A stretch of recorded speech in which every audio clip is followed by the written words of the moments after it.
Political parties को central level पर गुंडों की ज़रूरत नहीं होती है। क्रिमिनल्स की ज़रूरत लोकल पॉलिटिक्स में होती है, क्योंकि जो सेंट्रल लेवल पर है वो इंटरनेशनली कंट्री को रिप्रेजेंट करेगा, उसका प्रतिनिधित्व करता है। इसीलिए जो भी इंटरनेशनल लीडर बनेगा, जैसे कि मोदी हैं या भी हमारे और भी मिनिस्टर हैं, फॉरेन मिनिस्टर हैं, तो ये लोग ऐसे रखे जाते हैं जिनकी जो छवि हो वो बहुत ज़्यादा साफ हो, जिससे कि इंटरनेशनली एक अच्छा इम्पैक्ट आ सके, जिनकी पर्सनैलिटी बढ़िया हो। लेकिन जब लोकल पॉलिटिक्स में आते हैं वहाँ पर, क्योंकि हमें किसी को कुछ भी साबित नहीं करना है, हमें इंटरनेशनली या नेशनली अपनी छवि नहीं बनानी है, हमें केवल लोकल एरिया में वोट लेना है। और उस वोट के लिए ज़रूरत होती है क्रिमिनल्स की, क्योंकि आम आदमी इन्फ्लुएंशियल नहीं होता है। आम आदमी के पास इतना टाइम कहाँ से है? उसे रोटी कपड़ा मकान की अपनी जिम्मेदारियाँ हैं, बच्चों की फीस भरनी होती है, घर के लिए आटा दाल सब्जी लानी होती है, किसी भी तरीके से अपना घर चलाना पड़ता है। एवरेज रिपोर्ट बताती है कि इंडियन जो एवरेज सैलरी है वो 25,000 के आसपास है। ये उन लोगों की है जो कि पढ़े लिखे लोग हैं, ऑफिस में काम करते हैं। पर अगर रियलिटी देखोगे तो ज़्यादातर इंडियंस ऐसे हैं जिनकी जो सैलरी है महीने की वो कुछ 5 से 10,000 तक की है। तो ऐसे लोग इन्फ्लुएंशियल बिल्कुल भी नहीं हो सकते हैं, क्योंकि उसे अपना घर चलाना है। तो इन्फ्लुएंशियल केवल 2 टाइप के लोग हो सकते हैं। एक तो बचे जो तुम्हारे बाबा हैं, जो भी नेता बन जाएंगे फिर बाद में जाके, लेकिन स्टार्टिंग वो स्पिरिचुअलिटी से अपनी करते हैं।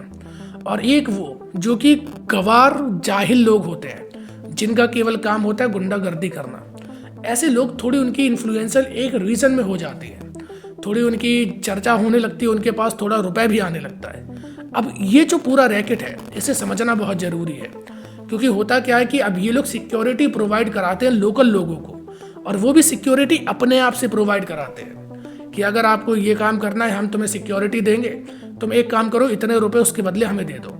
सिक्योरिटी किससे प्रोवाइड करा रहे हो? जी, हम अपने आप से आपको सिक्योरिटी प्रोवाइड करा रहे हैं। अब जब यही सिस्टम थोड़ा ऑर्गेनाइज हो जाता है तो हम आपको सिक्योरिटी प्रोवाइड करा रहे हैं ऑफिशियल सिस्टम से और पुलिस सिस्टम से, ताकि आप भी इलीगल काम में जुड़ सको। इसीलिए जितने भी रॉ प्रोडक्ट होते हैं वहाँ पर बहुत ज़्यादा ही करप्शन होता है। कभी आपने नाम सुना हो कि देश में जो सबसे ताकतवर माफिया है वो बालू माफिया है, रेत माफिया है, मिनरल माफिया है, क्योंकि ये रॉ ऐसे प्रोडक्ट हैं जिनके ऊपर जनता का ज़्यादा ध्यान जाता ही नहीं है। और ये जो माफिया है ये बहुत पावरफुल, बहुत स्ट्रांग माफिया होता है।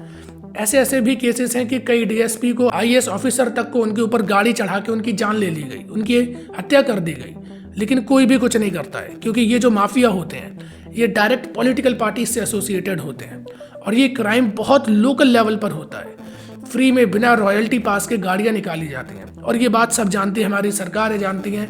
लोकल लेवल का एडमिनिस्ट्रेटिव जो सिस्टम है वो इसमें मिला होता है, क्योंकि इन सबकी जेबें वही भर रहा है। और रियलिटी इस वजह से ये लोग इन्फ्लुएंशियल हो जाते हैं।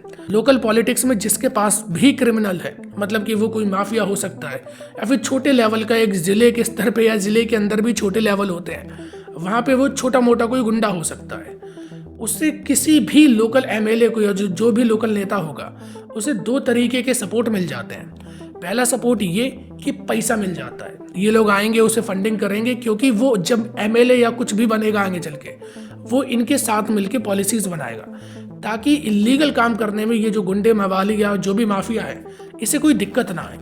और साथ में लोग भी यही लोग ला के देते हैं। अब जो एक माफिया है उसके अंदर एक बड़ा नेटवर्क होता है। जैसे कि मानो अगर कोई नदी है, वहाँ पे रेत निकल रहा है, तो रेत के किनारे जितने भी गांव हैं उस नदी के किनारे पर उन लोगों को रोजगार मिल जाता है इन माफियाओं की वजह से।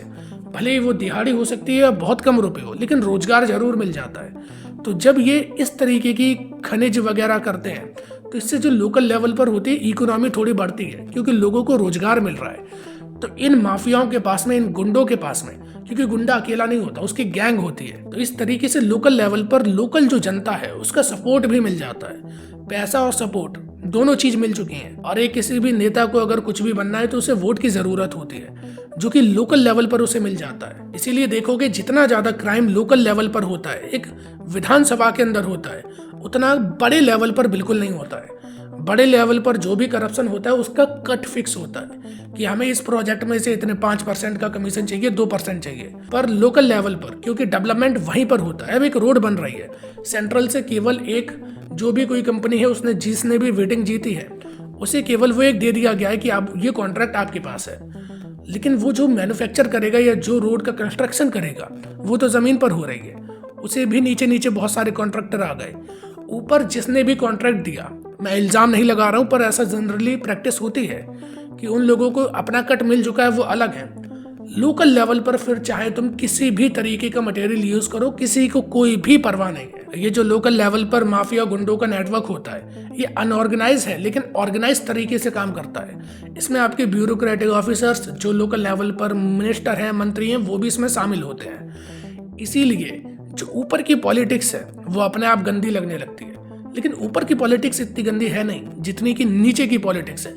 साउथ के स्टेट में देखोगे वहां पर इतने ज़्यादा क्राइम है कि एक दूसरे पार्टी के वर्कर्स को जिंदा काट दिया जाता है। पहले ये हाल नॉर्थ इंडिया में भी था, लेकिन अब इतना नहीं है। अब जब भी चुनाव होते हैं तो बहुत ज़्यादा हद तक ये चांस होते हैं कि वो शांतिपूर्ण तरीके से हो जाएंगे, पर साउथ में अभी भी बहुत बड़ी प्रॉब्लम है। ऐसे ही जब वेस्ट बंगाल जाओगे, जहाँ पर कि रीजनल पॉलिटिक्स है, वहाँ पर आपको ये पार्टियों के जरिए ऐसे क्राइम होते हुए दिख जाएंगे। क्योंकि जो एक छोटी पॉलिटिकल पार्टी है उसे ग्रो करने के लिए दो चीज़ चाहिए, रुपए चाहिए, सपोर्ट चाहिए, और वो प्रोवाइड कराएगा जो भी लोकल गुंडा होगा, लोकल दादा होगा। अब इसीलिए ये लोग ज़्यादातर ऐसे ही लोगों को टिकट देते हैं जो कि क्राइम से रिलेटेड होते हैं। इसीलिए वेस्ट बंगाल में देखोगे वहाँ पे भी क्राइम रेट ज़्यादा है। आप साउथ के स्टेट में देखोगे तो पॉलिटिकल क्राइम रेट की मैं बात कर रहा हूँ, वहाँ पर भी ज़्यादा है। यूपी में जब सपा और बसपा की सरकार आती थी, मुख्तार अंसारी, अतीक अहमद जैसे लोग थे, और ऐसे ही बीजेपी के जो पुराने नेता हैं ब्रजभूषण सिंह, उन्होंने बहुत ज़्यादा करप्शन करा है। सबको साफ पता है लेकिन कोई भी बोलता नहीं है। ये ऐसा सीक्रेट है जो सबको पता है, ओपनली सीक्रेट इसे बोला जा सकता है। यानी कि सब लोग जानते हैं लेकिन फिर भी सब लोग ऐसे अनजान बनने का एक नाटक कर रहे हैं। ऐसे ही तुम देखोगे राजा भैया, टी राजा, ये जैसे जो लोग हैं, ये लोग लोकल लेवल पर अपनी पकड़ को मजबूत बना लेते हैं, जिससे कि जब कोई पॉलिटिकल पार्टी एक रीजन में उठना चाहती है तो उसे इन जैसे लोगों की ज़रूरत होती है। इस वजह से पॉलिटिक्स में क्राइम ज़्यादा होता है। एक आम आदमी कभी भी पॉलिटिक्स में नहीं घुस सकता है जब तक उसे बड़े लेवल पर सपोर्ट ना हो। इसीलिए लोकल लेवल की जो पॉलिटिक्स है वो सबसे गंदी पॉलिटिक्स होती है। और जहाँ पर भी रीजनल पॉलिटिकल पार्टी होंगी, बिहार का क्या हाल हुआ, आरजेडी, जेडीयू, जो कि एक केवल रीजन की पॉलिटिकल पार्टीज है, उनकी वजह से पूरे बिहार का बंटाधार हो गया। यूपी के भी यही हाल थे। ऐसे ही केजरीवाल के ऊपर भी आरोप लगे थे कि ये पाकिस्तान से भी फंडिंग ले सकते हैं जब पंजाब की बात आई थी।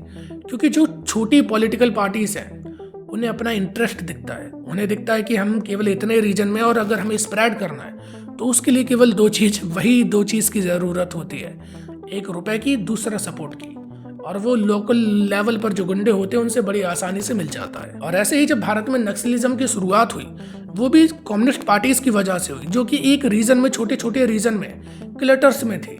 लेकिन वही जो एक मूवमेंट बना वो भारत का सबसे बड़ा इंटरनल सिक्योरिटी का थ्रेट बन गया, क्योंकि वो लोग फिर आर्म रेवोल्यूशन पर उतर आए। इसलिए मैं कहता हूँ कि जितने भी रीजनल और लोकल पॉलिटिकल पार्टीज होती हैं उनके ऊपर कंट्रोल करने की बहुत ज़रूरत है।